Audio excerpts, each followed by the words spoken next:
वालेकुम दोस्तों, मैं हूं आपका होस्ट मोहम्मद रामेश और आप देख रहे हैं हमारा यूट्यूब चैनल। जो दोस्त हमारे चैनल पर नए आए हैं उनसे गुजारिश है कि हमारे चैनल को सब्सक्राइब करें, वीडियो अच्छी लगी तो लाइक करें। तो बात करते हैं मकई की। तो जनरल मकई तादाद 1000 मन, कीमत 1900 रुपये। धान 1509 की बात करें तो तादाद 500 मन, कीमत 4600 रुपये।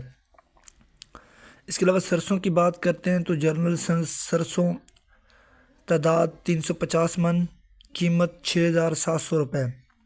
गंदम की बात करते हैं तो तादाद 350 मन, कीमत 2300 रुपये। इसके अलावा नई गंदम की बात करते हैं तो तादाद 55 मन, कीमत 3800 रुपये।